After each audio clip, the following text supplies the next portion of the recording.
freedom is never more than one generation away from extinction. We didn't pass it on to our children in the bloodstream. The only way they can inherit the freedom we have known is if we fight for it, protect it, defend it, and then hand it to them with the well-taught lessons of how they in their lifetime must do the same. And if you and I don't do this, then you and I may well spend our sunset years telling our children and our children's children what it once was like in America when men were free. Welcome to episode 107 of Gun Freedom Radio, where we engage, we educate, and we inform. We are sponsored by azfirearms.com, the biggest little gun shop in Arizona. I am one of your hosts, Cheryl Todd. And I'm the other guy, Dan Todd. We have a great show today. Our theme is, I'm not sure I got this right, Feed the Right Wolf. Yeah, absolutely. Feed the right wolf. So I don't know how well known this parable is, but I'm going to share it with you today. So Feed the Right Wolf, a favorite parable of mine, is about a wise old grandfather telling his grandson that inside all of us there are two hungry wolves. One wolf is always angry, resentful, greedy, full of false pride, self-pity, and arrogance. He bares his teeth and is always ready to pounce. The other wolf has it in him to be a great pack leader. He protects the young, and he knows where to take the pack when the winds get too fierce.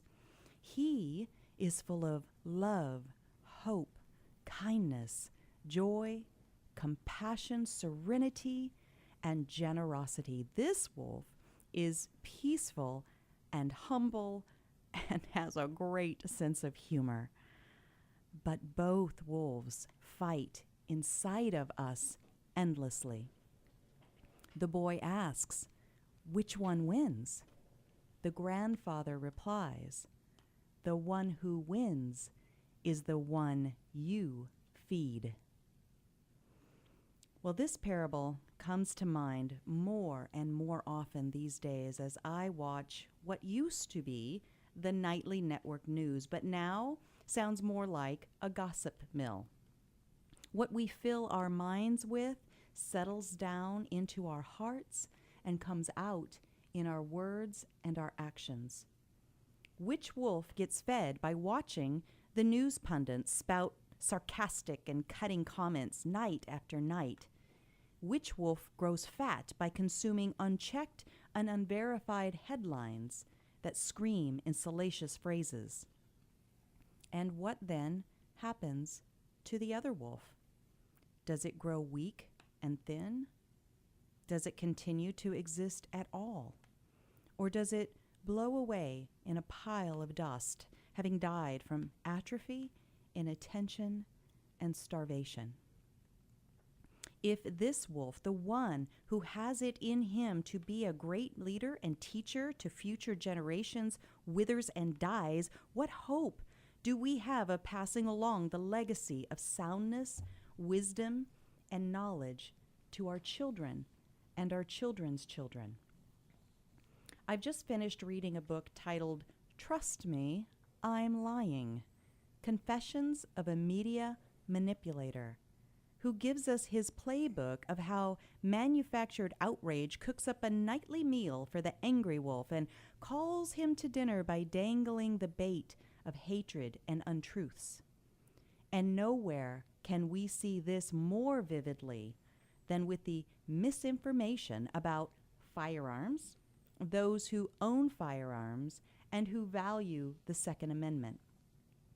The angry, pompous, self-assured wolf gobbles up the lies and that the rights restrictors have baked into bite-sized snacks, careful not to risk jogging the reasoning portions of the wolf's mind. The Pied Piper call to ignorance and bigotry calls the angry wolf to the trough of easy answers and so-called common sense changes to laws that with even the slightest moment of logical thinking might awaken the wise wolf. So care is given to pile the lies high and deep, and always keep in the forefront that one gun.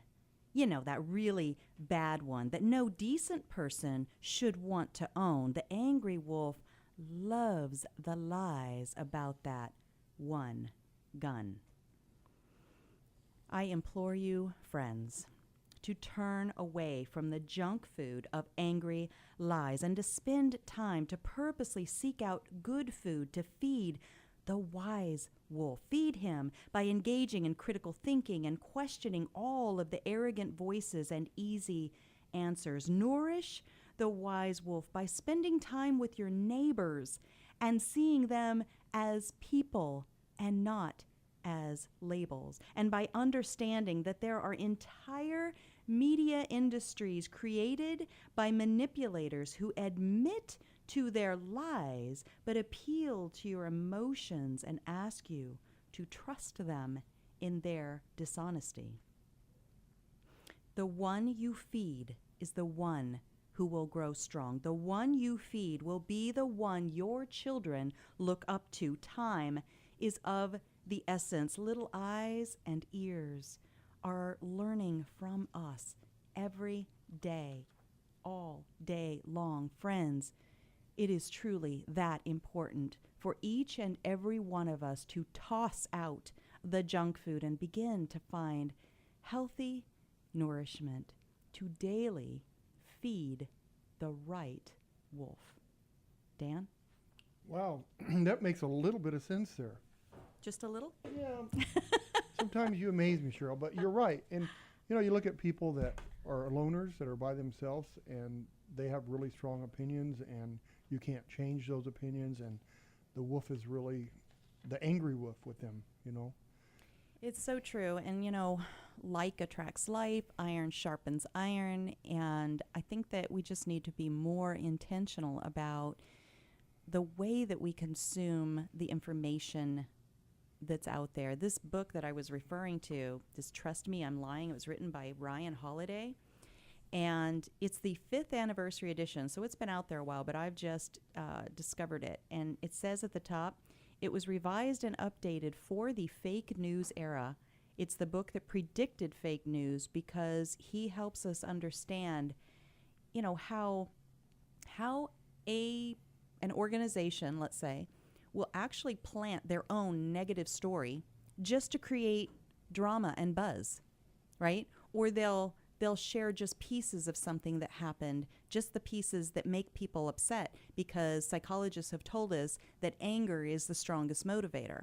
And so no wonder it just sounds like a teeth-gnashing mess of arguing every single night we turn on the news, because our psychologists have told us that's what's going to draw your most viewers, because that's what they're about. So they're trying to make us angry. Absolutely, and I think it's that working. makes me angry. That makes you angry. You know? Well, I want to have you introduce our amazing group of guests that we have coming today, but I also want to tell everybody, give you a little heads up, to be watching for a very cool Facebook Live segment we're going to be doing this week. I'm not sure if we're going to do it on the Gun Freedom Radio Facebook or the AZ Firearms, so just be watching for some announcement on both of those sites. I have in my hands the hottest, brand newest copy of Liz Lazarus' Plea for Justice. We had her on the show a couple of weeks ago, and this is her second book. And it is a thriller that depicts the journey of a paralegal striving to reveal the truth about her estranged friend's incarceration and leading her on a parallel path of self-discovery. It's a really exciting book, and it can be yours for free for tuning into our Facebook Live. And we will give you more details about that when we know exactly what time. But I think it's going to be Thursday night, this Thursday coming. And how are you going to give it away? During the Facebook Live, we haven't, we're still working on the fine details, and that's why I need people to just stay tuned in. Great. Well, our show today, we have Drew Berquist, is a creator of OpsLens.com, an online news source, and a brand new show about to launch on CRTV called Experience Matters with Drew Berquist. We also have Paloma Capanna. She is an attorney and policy analyst with a focus on Second Amendment litigation representing individuals, activist organizations, and FFLs. Paloma's work spans individual handgun permit cases to federal civil rights litigation. A common theme among her cases is putting an end to government secrecy. Wow. Mm-hmm. We also have Michelle Sereno, known as the Princess Gunslinger. Mm-hmm. Michelle is a shooter, writer, hunter, adventurous, and most importantly, mother and wife. Michelle is also managing editor and columnist for Women's Outdoor News, and Michelle recently wrote an article about the ABCs of AR-15s. Mm-hmm. Wow, that's that's that one gun, that really bad gun, right? Is it really bad? It's so not, but I think I have a few of those, and I talk to them. They don't talk back. They never shoot without me shooting them, and they never go anywhere without me letting them go somewhere. They seem pretty well behaved. Yeah, but they could be because I built them. They might be special. That could be true. That could be Our true. second hour we have. I'm sorry. Our second hour we have McKenna Beckham and her dad Blue. McKenna has been shooting competitively for about 18 months and is passionate about the shooting sports. She is a member of the Arizona Junior High Power Team, which is a division of the Arizona State Rifle and Pistol Association. The state's association with NRA and has placed in or won her division in several competitions. Mm-hmm. We have Jonathan Lines, an Arizona GOP chairman, here to talk to us about the election season, which is coming sooner than we think. It is. We just had our special election last night, and he'll be talking to us about that as well. Yes, a lot of people were confused with that. I had a lot of people ask me about what to do. So yeah, it was weird. So, all right, we also have Lauren Hartnett, founder of Girls Got a Gun, a girl's guide to the gun world, a Staten Island-based shooting club for women. She is also the New York State representative for the DC Project, a nonpartisan group of women working closely with their elected officials in Washington, D.C. to give a voice to women supporting the Second Amendment. Mm-hmm. We will also have our Responsibly Armed Citizen report and Dan's commentary. I'm not sure about that because I haven't fed either wolf lately. Really? No. Well, I'm maybe not. You know what? I'm saying no to the wolves. I'm not maybe going to feed them at all. one of the woofs. Do you say wolf or woof? Oh my gosh! I say guitar also. Is that okay? Guitar? Yeah, I say guitar. And monster? Monkster. I don't think there's a K in monkster. So wolf is wolf. Oh, I think you say it okay. All right. It All right. passes muster. Well, maybe by the end of the show, one of your wolves will be fed enough to give us a commentary. So one of the organizations that our show belongs to is the Self-Defense Radio Network. And this is a group of independent shows and podcasters and bloggers that just through the course of, going to various, the SHOT Show and the NSSF Summit and the GRPC Gun Rights Policy Conference, those things, we've just become friends and acquaintances and that sort of thing. And so Paul Lathrop of the Polite Society podcast had decided, well, let's put us together, and make it like a Facebook group. And now we have a web page, and it's the Self-Defense Radio Network. And I just want to remind people that this show is a proud member of the Self-Defense Radio Network, and I want you to find out more and check out all of the great content at selfdefenseradio.net. And if you like our show, it's a shoo-in that you're going to like so much of the other content. We've had several of the other hosts on this show as guests, and so there's probably a lot of familiar voices that you already are but you can really tap in and listen to their shows. All right, well, we are going to break for commercial, and when we come back, we're going to continue to talk about feeding the right wolf with Drew Berquist, the creator of OpsLens.com, an online news source, and about to launch a brand new show on CRTV called Experience Matters with Drew Berquist. Stick around.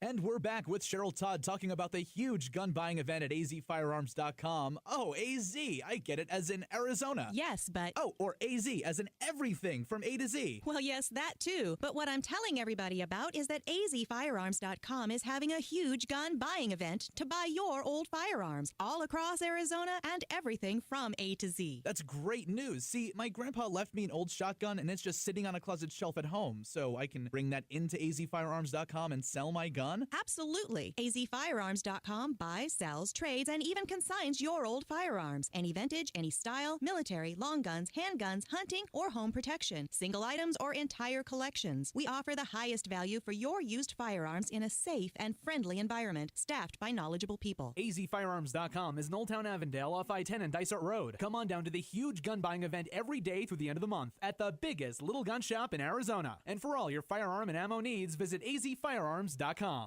I'm Rob Morse from the Self-Defense Gun Stories podcast. Each week we share stories about men and women who saved lives. Now I am asking you to be a lifesaver as well. The Second Amendment Foundation protects our rights to keep and bear arms. They defend our rights in courts from coast to coast. Today, they need our help. Please go to saf.org and join the Second Amendment Foundation.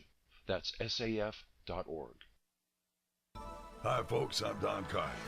If you're looking for the biggest little gun shop in the West, look to azfirearms.com. They have 1,100 guns in stock and a knowledgeable staff to help you find just the right firearm for you. azfirearms.com is my nationwide hometown gun shop, and you should make it yours too. Welcome back to Gun Freedom Radio, where we engage, we educate, and we inform. We are sponsored by azfirearms.com, your nationwide hometown gun shop. Well, we are so excited to have our first guest back on today. It's been a while since we've talked to our friend, Drew Berquist. He is the creator of OpsLens.com, an online news source and a brand new show about to launch on CRTV called Experience Matters with Drew Berquist. Welcome to the show, Drew. Hey, thanks for having me, Cheryl. It's good to be here. Oh, this is exciting. Dan's here too. Hey, Drew. Welcome. Hey, Dan. I try to give him a word in edgewise, but he has to really fight for it. So You know that's not going to happen, right? That's not going to happen. I totally understand. Well, I'm happy to be with you guys today. Well, we have this exciting news that I might be one of the first to even be announcing. So I'm a little extra excited about your new show, Experience Matters with Drew Berquist. So talk to us about that. I think the dual meaning of the word matters, right? So Yep. Experience matters because it's important, and it matters because there's substance there. It's matter, it's meaty. So tell us about this show. Absolutely. Well, yeah. So, we're doing a whole lot at OpsLens TV right now, and Experience Matters is one of several shows about to launch on our platform, which will then be in partnership with CRTV, which we're really excited about. But Experience Matters is just kind of, I'm a lighthearted, sarcastic guy, but I do have a lot of experience overseas as a counterterrorism officer in my former career. And I think in the world that we live in today, there's just not enough substance out there, and so many of the news outlets that everyone has grown accustomed to going to over the years have just joined in step this polarization that we have going on in the world, politically speaking, and there's just so many agendas out there. And then on top of that, most of the people who are on there, some of which are wonderful people, just don't have the requisite experience to be talking about some of the issues that they're trying to inform the American public about. So that's kind of the goal is hey, we've got a great cadre of folks. It goes well beyond me at OpsLens.com and for OpsLens TV, but providing that substance and that background. Hey, our guys have got over 200 deployments overseas. they know what they're talking about. So trying to just give a little different voice out there in the media industry. Well, I'm really excited for that because, it's so hard to know nowadays. We are in the information age, but it's so hard to know if the information that we're digesting is tainted in some way, or if it's just based in lack of knowledge and experience, and we just gobble it down, even if we're trying to, critically think about it. If we balance it against another voice, that voice could be just as tainted or slanted as the one that we're trying to vet. So exactly. So it's really exciting to me that you're going to take this on. And so how often is this show going to air? Well, it's going to be daily, which is a little terrifying. But we're excited about it. The nice thing about it is it's obviously a lot of work for us and the producers and everyone involved in it. But there's just for good or worse, better or worse, there's just so much content out there these days. There's so much to talk about, and we're very, very blessed to have a huge contributor roster, over 50 people. So we've got great people. I promise it won't just be me yapping the whole time every day. But we're gonna have great folks and maybe someone very familiar that might be on the call right now, making some appearances as well. So we're excited about it. Are you alluding to a particular segment? There might be a segment called Guns Matter that has you on it, which your people may not know about yet. But no, we're excited to have a Second Amendment segment that we're going to have as a big part of the show, because it's a big part of who we are. Obviously, all being prior operators, guns are a big part of our lives, and it's an important issue to us, and I think it's an important issue to the country, regardless of your background. So we're gonna definitely highlight that and try to keep our audience up to date on what's going on in that community, and certainly now as so many of those freedoms are under attack and people are wanting to change things. So we're excited that you, Cheryl, will be coming on that show frequently to join us to talk about those issues on the Guns Matter segment. Well, I am so excited and incredibly honored that you have included me in that. But it was so funny to me because I knew that, well, my portion's going to be, once a week. And then when we were prepping for this talk today, it was like, wait a minute, you're going to be doing this every day? I am slacking. I may have to up my game a little bit. Well, stand by for change. We don't know what we don't know yet without it having launched. So you might be doing more than you've initially bargained, bid off on. So we'll see. But we're thrilled to have the show launching. We're thrilled to have people like yourself coming on and being involved with it. It's going to be a definite team effort, and we're excited about it. We're just down at Full Sail University yesterday in Orlando, which is an amazing school for those who aren't familiar with it. But we're partnering with them, and we're going to do several live shows a year there with the live audience, which will be fun. So just lots of great things to come. We're going to have to get you to Orlando, too. Oh, absolutely. Definitely want to come down. This is just really, it's a huge undertaking. I really admire you for diving into this. And I know how much work goes into a once-a-week show. I'm going to be praying over you for a once-a-day show. Thank you. But I think I know it's going to be amazing. But can you give us a sense of the format of the show? Like, what will viewers expect to see? Is it, an expert in their field being interviewed? Is it more of like an opinion show summarizing the main news topics? A mixture? I know you're kind of making it up as you go at this point, which I think is amazing and wonderful, because that's our life. That's what we do, make the pancake and then figure out how to make it look pretty as we go, Exactly. Yeah, I think it's going to be a mixture of both. So look, I'm not an expert at everything by any stretch. I think that there'll be, an opening segment and a closing segment that are a little bit more lighthearted, kind of providing some substantive updates on some of the top stories of the day and the week, as well as kind of making fun of them. I'm a very sarcastic guy, which people will get to know very quickly if they don't already. So we're going to have some fun with it. It's not going to be a super serious show, but there will be serious segments for sure. And then the middle portion of the show will be very guest-centric, and it'll be an expert talking about, X, Y, or Z issue, whatever again, the topics of the week are that are important and we feel like will be beneficial to the audience. So it's going to be fun. It's going to be, again, our big thing at OpsLens, regardless of the show platform, is experience-driven commentary. We want people that have been out there, they've done it, they have some wisdom on it. It doesn't mean we're always right, but our hope is that at least the audience and viewers will always respect what the individual speaking has done. So. Now, that's really good because, you'll see somebody kind of come up on the scene, shall we say, that, maybe they are an expert in one specific area, and then the next thing you know, they're a commentator on every, even what's going on over in Syria and everything else, but maybe their original expertise was like campus carry or something. And it's like, right. how all of a sudden is this person, and maybe they are very well informed in a multitude of different areas, but it always strikes me as a little bit like, okay. Exactly. I just want to trust the voice that I'm hearing the opinion about. If they're just, giving me the facts of the matter, that's one thing. But when I'm hearing their opinion, I want to know a little bit more about, do they have any clue what they're talking about?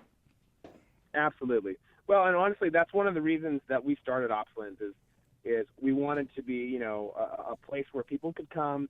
We know that we're not going to overtake, the major news organizations on day one. We're not going to replace Fox News or CNN or any of those, nor is that really our goal. We just want to supplement them so as people see stories that are out there, they can come say, okay, hey, what do the guys at OpsLens think about this? This is what the other folks are saying.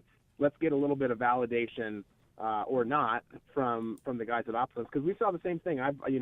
One of the things, the incidents that helped kind of get this idea going in the first place before all the shows just getting the website going was they would have this, I won't name him, one particular fiction author always come on to shows and talk about, issues related to terrorism because his books dealt with that. And I was like, what are we doing, folks? Mm-hmm. We've got a fiction author who I love. Mm-hmm. His stuff is great, mm-hmm. but he's out there as a commentator mm-hmm. on national security, and he's never served. He's never done anything other than write these wonderful books. But yes. That certainly doesn't provide the experience that you need. And we need, the American public needs better information than that's coming out. So that's what we're hoping we'll continue to do with OpsLens and all of these different shows that are launching, including Experience Matters. So Drew, we're exciting. starting to run out of time, so I want to know, how do people follow you? Absolutely. So as always, you can go to opslens.com. That's OPSLENS.com. And then when this network launches, which is just weeks away, it will be, you can find it on opslens.com. You'll also be able to find it on CRTV.com. Check out all of our social media pages, Facebook, Twitter, etc. You won't be able to miss it. There's a huge blitz coming. So just find OpsLens and you will find our stuff. I love it. Thank you so much for all you do. Thank you for your service. And I'm so excited to watch this just grow and unfold and develop into the future. So we will be talking to you very soon. All right. Well, thank you guys so much. Have a great day. Thank you. Bye-bye. Thank you. You too. Very cool. Drew Berquist of OpsLens.com and Experience Matters with Drew Berquist. All right, well, stick around. We still have a huge stack of guests to deliver out here, and the next one is Paloma Capanna. She is an attorney and policy analyst with a focus on Second Amendment litigation. Stick around.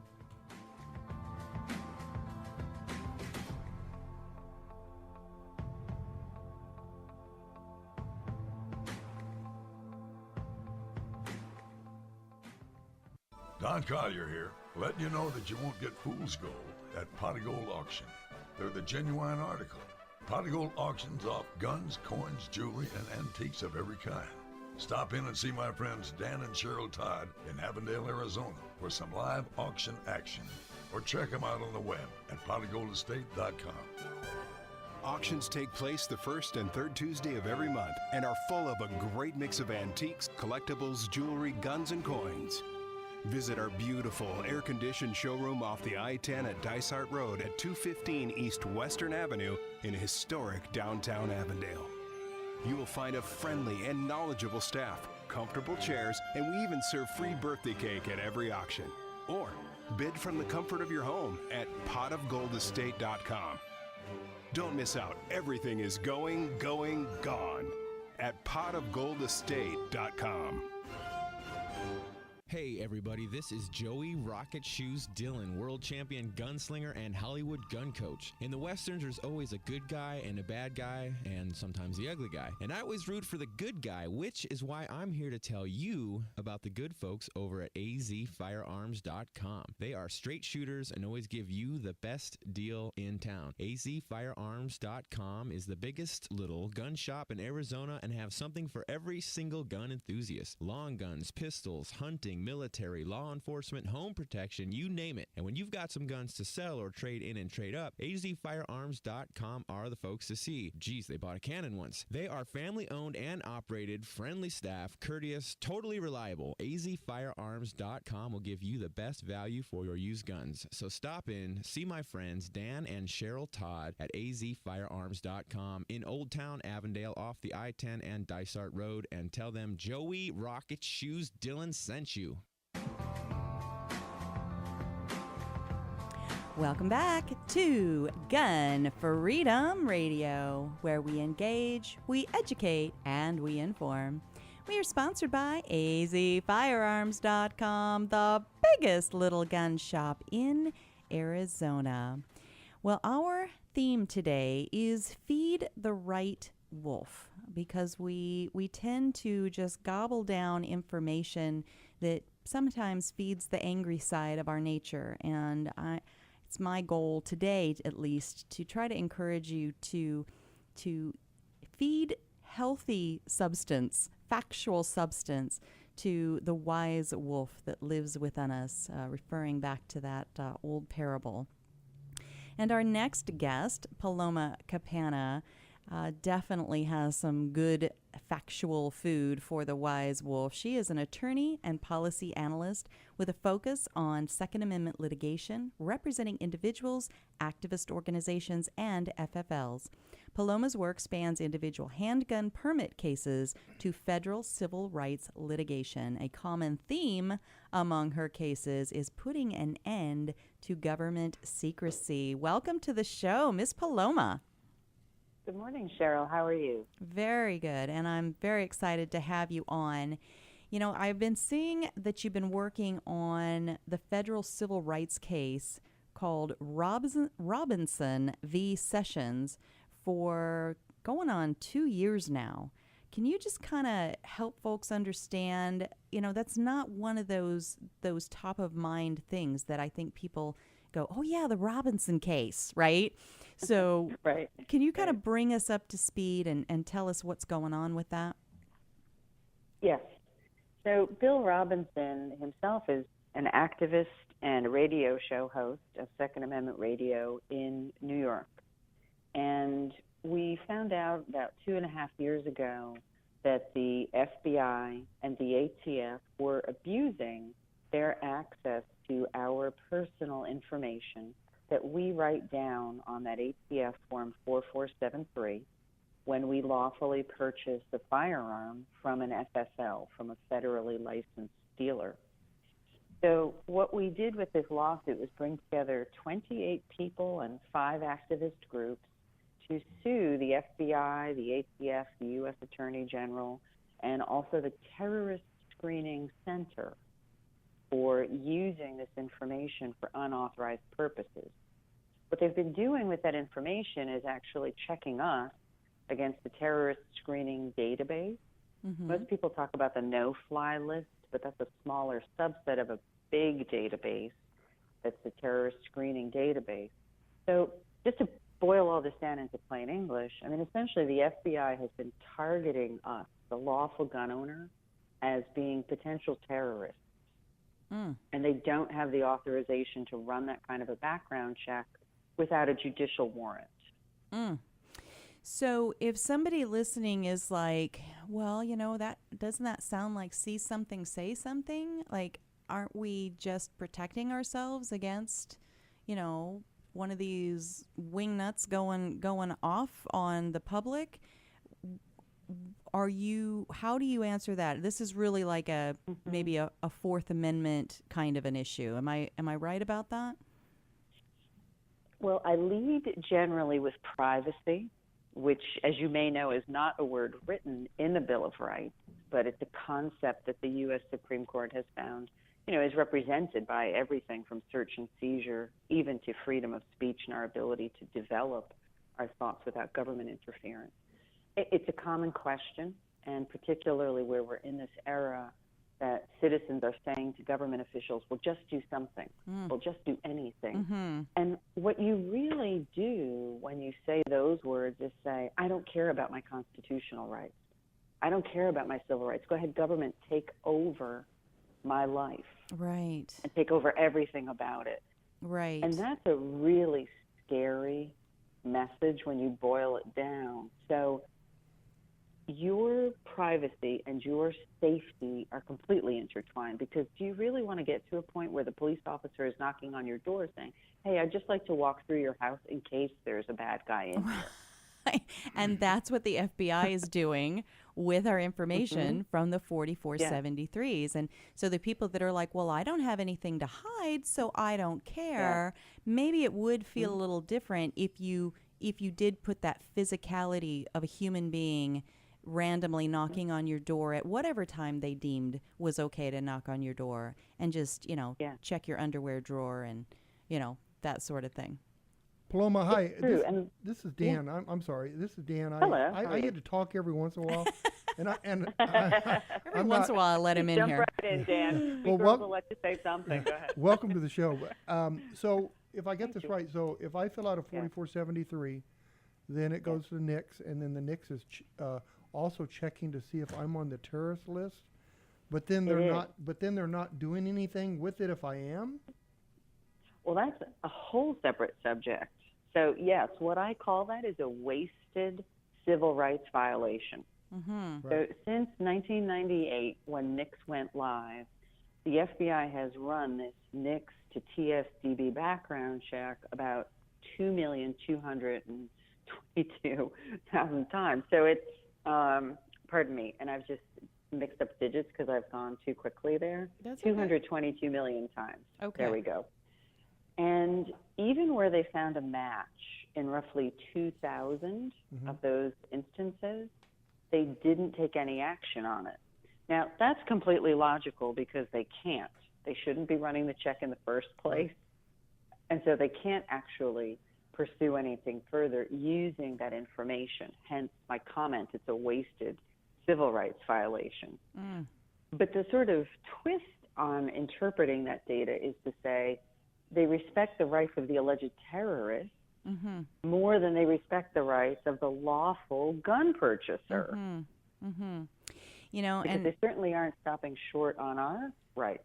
Right, and it's similar, in a smaller microcosm to when in our gun shop, AZ Firearms, when someone is denied, they fill out their 4473 and the word comes back from the NICS check, denied, there's no follow-up. There's no anything. And so those of us that are in this know, in this state of knowing this, when we keep hearing people scream and yell for the just do something government and, we need more laws, we're thinking, there's so many other layers of things that are already in play that just need to be followed through on. Yes. And that's information they are allowed to have. And then here you're saying they're taking information that they're not allowed to have.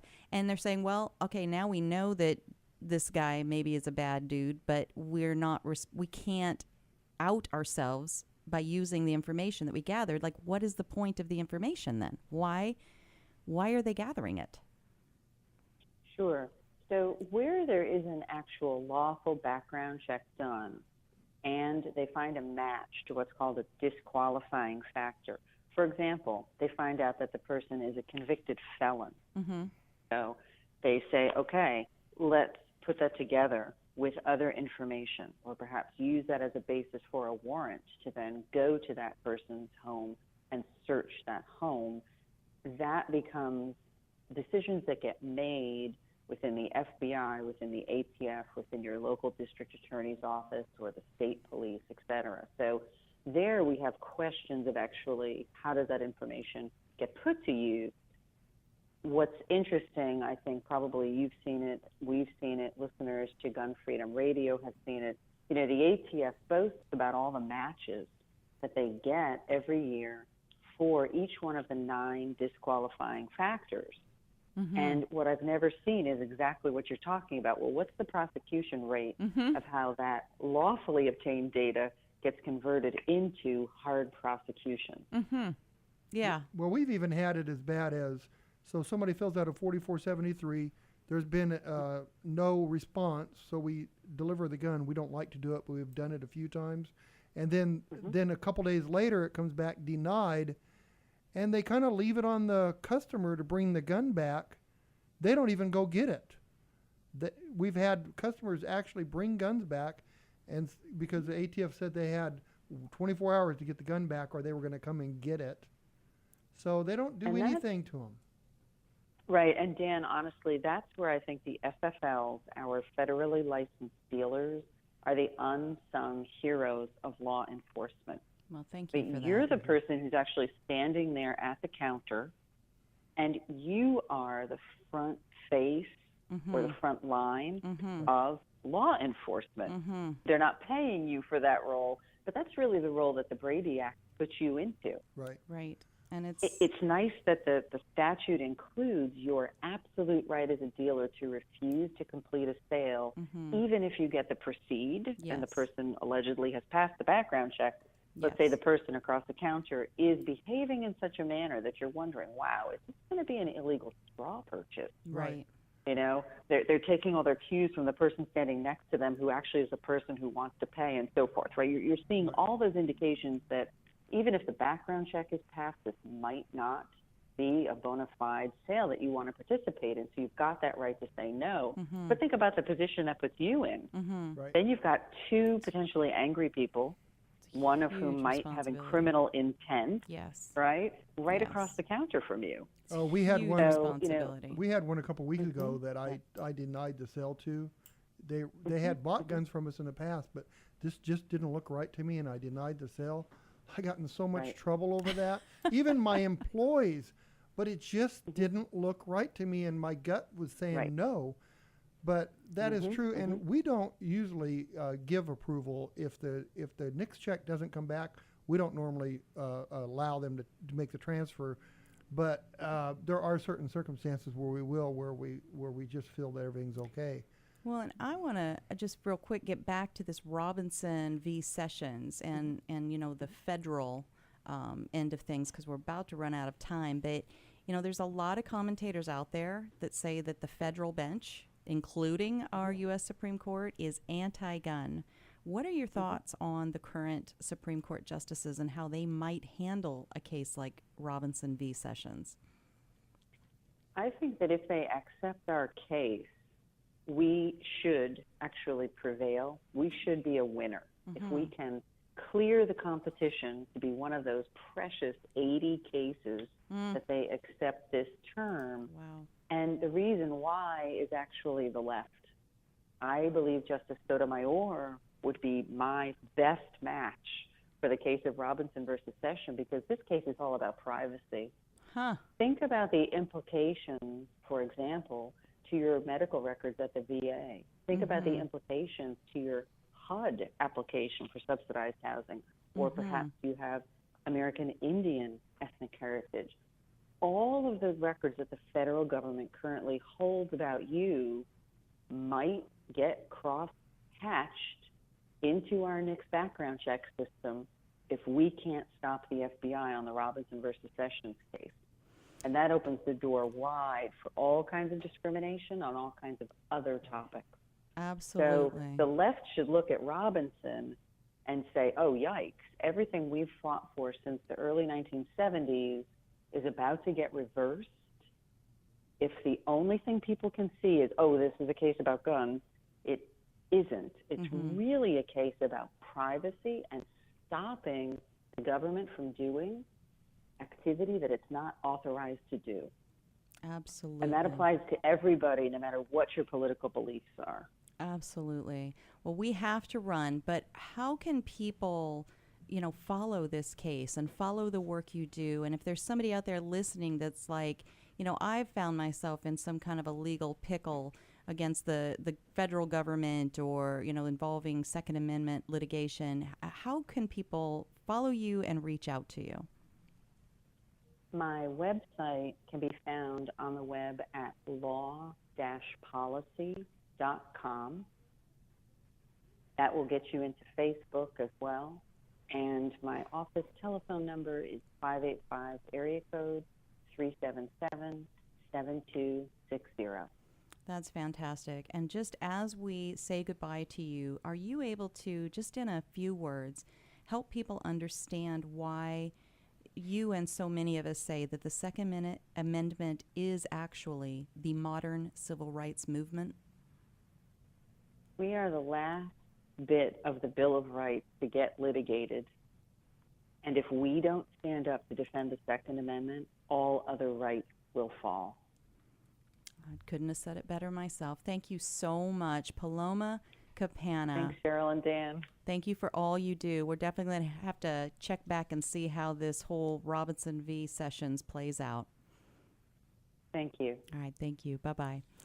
Okay, stick around because we have Michelle Serino just on the other side of this break. She's known as the Princess Gunslinger. She's a shooter, writer, hunter, adventuress. She is also the managing editor and columnist for Women's Outdoor News, and she recently wrote an article about the ABCs of AR-15s. Stick around.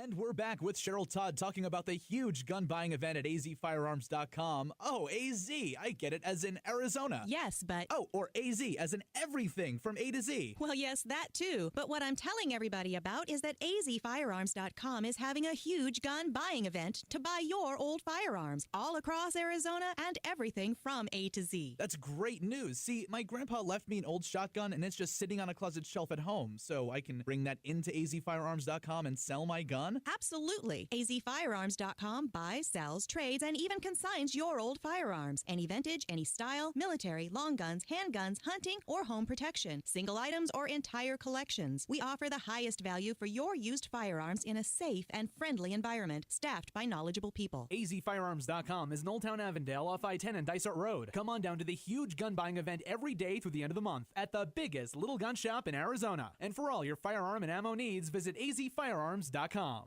I'm Rob Morse from the Self-Defense Gun Stories podcast.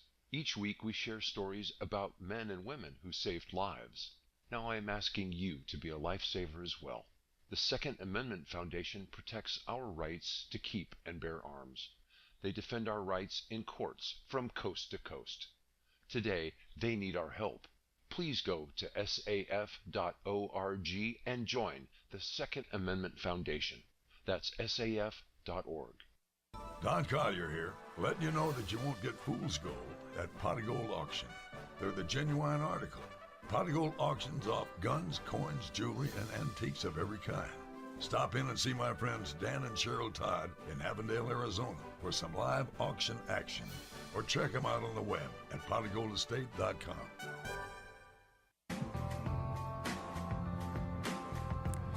Welcome back to Gun Freedom Radio, where we engage, we educate, and we inform. We are brought to you by azfirearms.com, your nationwide hometown gun shop. Well, we are a proud member of the Self-Defense Radio Network, and I would like to encourage everyone out there to check out all the great content at the selfdefenseradio.net. They also have a Facebook page. So if you like the content on this show, it's a shoe-in. You're going to like the other shows that are found on selfdefenseradio.net.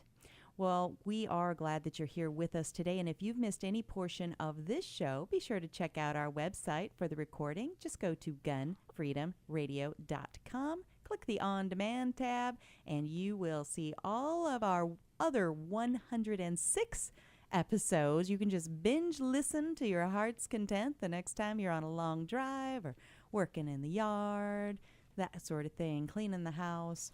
Take us with you where you go. Well, our next guest is my friend, Michelle Serino. She is known as the Princess Gunslinger. She is a shooter, a writer, a hunter, adventurous, and most importantly, a mother and a wife. Michelle is also the managing editor and columnist for Women's Outdoor News, where I write a regular column called The Flame. Michelle recently wrote an article called The ABCs of AR-15s, and I wanted to bring her on and have her talk to us about this gun that has gotten so much publicity lately. Are you with us, Michelle? Yes, I am, Cheryl. How you doing? Very good. I'm super excited to have you on and be talking with you. My husband Dan's here as well. Hi, Michelle. How are you today? I'm fine. How are you? And my husband Chris is in the car. We're actually on our way down to Tennessee to teach a class. So I love it. He can't hear us, but he's here. It's a family show. Hey, before we Chris. start, no, you're in your car. You don't have any AR-15s in there, do you? Let's not answer that question. Just be careful, okay? Be careful. So let's talk about this poor piece of equipment. It has gotten just run through the ringer and made out to be something that it so isn't, and ignoring so much of what it really is. And so when I saw that you'd written this article, I thought, what better person to talk to about this gun, and what on earth? Why is it so vilified? Well, it's funny because I write some of those articles really far ahead of time. So when you contacted me, I thought, I don't really remember writing that. And then I found the magazine, like, oh yeah, because it was written before this. Not so much of this insanity was going on. Mm-hmm. And Chris and I were actually talking about it on the way down here, and what we can all say it's media is portraying it in the negative way is what's starting it. Mm-hmm. But people think of the AR and they think of it as it's a military gun, it's a weapon of war. That's where they put it as. And then we have people calling it an assault rifle or an automatic rifle. Mm-hmm. And that's not what it stands for. The AR, the initials AR actually stood for Armalite Rifle, which was the first company that designed the rifle. Mm-hmm. And then when it was bought out by Colts, there's a lot of people call it now America's rifle. Mm-hmm. That's what they use the AR for. But to call it an assault rifle or an automatic rifle, which it is not, is part of, I think, what's scaring people. They think you can just touch the trigger and like a gamillion rounds will go off. And it's A so gamillion. untrue. I like that. A gamillion, Yeah. yes. You can write that down. Yeah, I like that. We may steal that. I like that. No, it's so true. And, the rights restrictors use the word assault rifle to scare people. And then people on that value our Second Amendment rights were kind of like, you know what? That sounds kind of cool, actually. We're going to appropriate that term and we're going to use it ourselves. And I think that it has boomeranged and hit us right back in the face. And we have to be very careful about using proper terminology and not getting... 100. I think that has a lot to do with it. A lot. Not getting caught up in the slang. Go ahead. And when I think of an AR, the first thing I think of is for competition, because we compete in 3-gun, and that's what we use for our rifle. And also, some people have it for home defense. Mm-hmm. I know as law enforcement, Chris has an AR with him when he's working. Mm-hmm. And even for hunting, I actually took my my pink AR that had pink accents on it, and that's what I used to hunt and got my first coyote. Really? So you can use them to hunt. It's not. I guess I just don't quite get why people are so insane about it, because it's a firearm. Well, Michelle, we have over 1,200 firearms in our store. I don't have any assault guns, and I don't have any weapons in my store. Mm-hmm. I don't like to use either one of those terms, and we try to keep our employees from using it because of both of them. When I look at a police officer with a firearm, I don't think he has a weapon.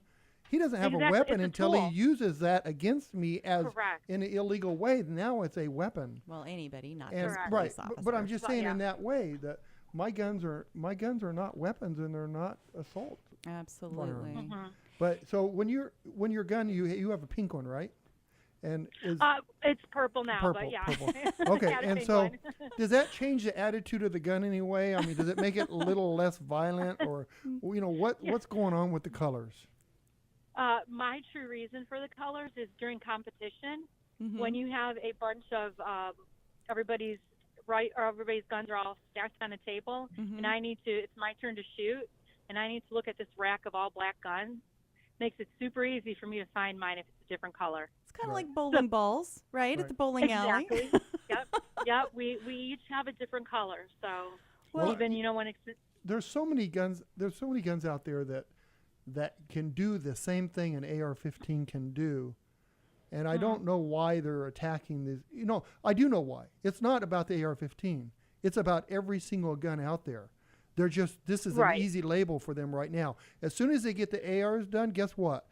17-round Glock. It's on to the next. It's a Yeah. Glock 19. It's Glock 17.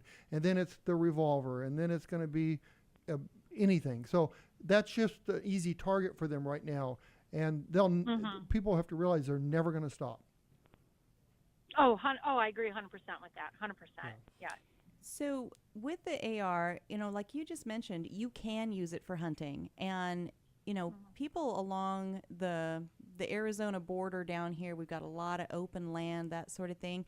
There are two-legged and four-legged predators. And so I know that there are a lot of people that secure their land and their home with just that very same gun. And it's a matter of defense. It's a matter of life and death for them and their family. And so when I hear people act like there's only one use for this kind of tool and it's bad and it's to go out there and cause trouble, it really ruffles my feathers. But I know that you do like they are. You can compete with it. But I do wonder, just to be balanced, is there anything about that platform or the size of the gun or anything that you consider a downside, or do you just really like that tool? Well, again, driving down here, we discussed that too, and we came up with it's loud. Basically, it is a loud gun. That is your downside. If you're using it for home defense, it's going to be loud if you press that trigger. Yeah, inside especially, yes. Yeah. And when you're competing, if you forget to put your ear protection on, you know right away. Mm-hmm. There's no doubt in your mind that something's happening. It will remind you. Yeah, but it is, it's loud. But otherwise, like you mentioned, you have people with all that property and stuff. What a great home defense gun. Absolutely. And that's the thing that, if you're living in the inner city, you have just a different concept of what home protection and home defense looks like. But we are a huge country with a lot of different terrain and a lot of different cultures. And for the people that don't understand AR-15s, I want to tell them why we lock our AR-15s in safes. We don't lock them to keep them from coming out. We lock them to keep people from coming in, right? Yes. Just so they know. Because, they try to sneak out of those safes and, they can fire at will. Seriously. All right. Well, we have to run, but thank you so much for, I know you are between this event and that event, and you're just always so busy.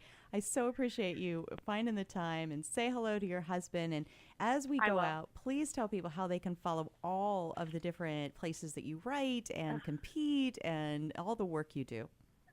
If you go on Sereno Consulting and Training Group, go on our website. You can also go on Princess Gunslinger.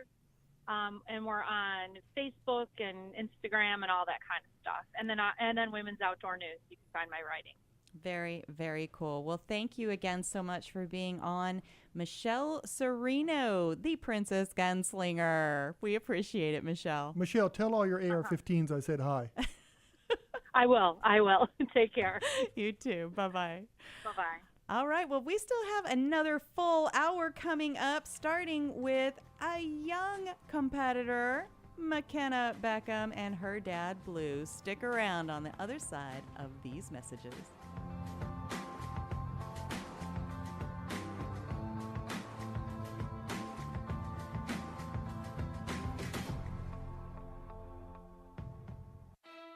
When you're working hard to beat debt, you've got to think of creative ways to get your income up. Here's an idea.